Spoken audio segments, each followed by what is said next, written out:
Assalamualaikum warahmatullahi wabarakatuh. Jumpa kembali dengan saya Adi Muzaki dari kelas A14 dengan link 2281 13061 mata kuliah pengembangan evaluasi dan penilaian hasil. Kali ini akan membahas tentang evaluasi daring pembelajaran fikih.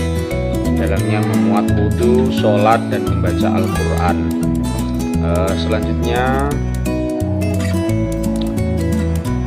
mata pelajaran yang kali ini akan saya presentasikan adalah mata pelajaran fikih. Kelas sasarannya adalah kelas 7 tingkatan sekolah menengah pertama, yakni pada usia 12 sampai 13 tahun.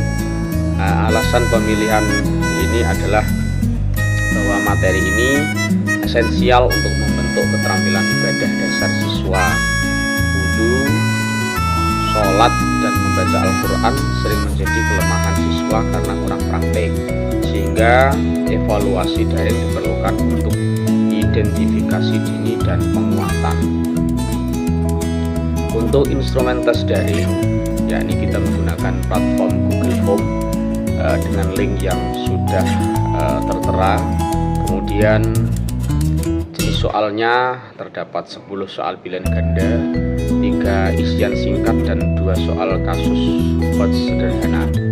Selanjutnya untuk instrumen non-tesnya, jenis non-tes yang digunakan adalah berupa rubrik praktek ibadah dengan aspek penilaian, ada gerakan benar, ketepatan waktu, ketepatan bacaan, dan sikap khusyuk. Kemudian dalam wudu yang dihitung adalah lengkap dan benar, proses wudu sesuai urut, membaca doa wudu secara benar dan tenang, tidak terburu-buru. Kemudian dalam sholat ada gerakan sesuai rukun, sholat sesuai waktu atau tepat waktu, membaca Al-Fatihah dengan tepat dan benar, kemudian khusyuk serta fokus. Kemudian dalam membaca Al-Quran, membaca dengan tajwid dengan benar, kemudian membaca lancar tanpa kesalahan, kemudian membaca tajwid dan makhraj yang baik, serta fokus dan khusyuk saat membacanya. Selanjutnya untuk penilaian untuk masing-masing aspek, yakni ada baik, yakni kalau semua sesuai dengan kriteria, kemudian cukup, dianggap cukup apabila ada kekurangan minor tapi secara keseluruhan adalah benar. Kemudian dengan nilai kurang adalah banyak kesalahan atau kurang khusyuk. Selanjutnya analisis hasil sederhana, ini jenis contoh data. Jadi misalnya ada siswa bernama A, ada B, ada C, dan ada D. Dengan nilai tes masing-masing ada 80, kemudian 70, 90, dan 65. Untuk tuntas, dikatakan tuntas apabila nilai lebih dari 75. Jadi untuk siswa yang A adalah sebagai nilai tuntas, kemudian yang B tidak tuntas karena di bawah 75, yang C 90 berarti tuntas, dan D 65 berarti tidak tuntas. Dalam praktek wudu dikatakan 80 berarti baik, untuk yang 70 ya cukup, kalau 90 baik, dan 65 kurang baik. Kemudian dalam praktek sholat cukup, untuk yang 80, kemudian 70 dianggap kurang, 90 baik, dan 65 kurang. Kemudian dalam membaca Al-Quran baik, cukup, baik, dan kurang. Jadi nilai rata-rata tes 80 ditambah 70 tambah 90 tambah 65 dibagi 4 karena ada 4 nilai, maka dengan hasil rata-ratanya adalah 76,25. Kemudian untuk siswa yang tuntas atau yang belum tuntas, dalam hal ini yang tuntas ada si A dan si C, kemudian yang belum tuntas ada B dan D.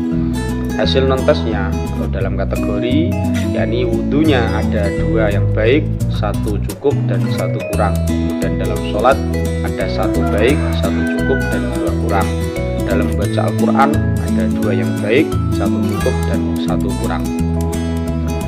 Analisis singkatnya untuk temuan utama adalah 50% siswa tuntas tes, yakni yang di atas 75 nilainya, tapi praktek salat lemah, dalam hal ini 50% kurang. Pengetahuan teoritis lebih kuat daripada keterampilan praktek dan sikap khusyuk. Mungkin ini dikarenakan hanya dalam segi teorinya baik, tapi keterampilannya kurang baik. Kemudian materi paling dikuasai adalah wudhu 50% baik dari gerakan urut, bacaan doa sudah baik, sudah mapan.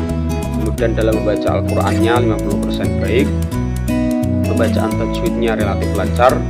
Kalau materi masih lemah, yaitu masalah sholat 50%, rukun gerakan dan khusyuk rendah.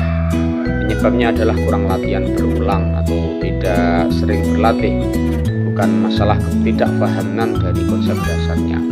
Kemudian umpan baliknya pembelajaran adalah apa yang sudah baik, sebagian besar siswa sudah memahami materi tes pilihan ganda. Nilai gandanya baik, sebagian siswa melakukan praktek wudhu dengan benar dan membaca Al-Quran dengan cukup baik tajwidnya. Kemudian apa yang perlu diperbaiki? Maka banyak siswa kurang fokus atau melakukan kesalahan pada praktek sholat, terutama gerakan dan khusyuknya. Pelajaran bacaan dan tajwid perlu ditingkatkan lagi untuk beberapa siswa. Kemudian dalam saran pembelajaran berikutnya, siswa perlu dikuatkan lagi dalam materi gerakan dan rukun sholat, terutama menghafal urutan dan kekhusyuan. Kemudian latihan video dan praktek langsung bisa membantu pemahaman gerakan sholat, bisa mungkin melalui platform-platform yang saat ini ada, baik YouTube atau yang lainnya, atau langsung dalam bimbingan hadapan guru.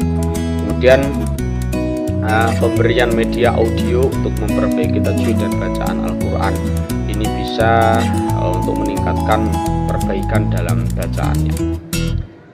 Refleksi, kesulitan dalam membuat evaluasi daring. Yang pertama adalah menyusun butir soal yang benar-benar mengukur pemahaman, bukan sekedar hafalan. Mendesain rubrik praktek ibadah yang objektif dan mudah digunakan. Menyesuaikan evaluasi praktik wudhu, sholat, tilawah ke format daring yang biasanya lebih cocok untuk tes kognitif. Kemudian manfaat yang diperoleh, memahami bahwa penilaian PAI harus mengintegrasikan aspek kognitif, afektif, dan psikomotor.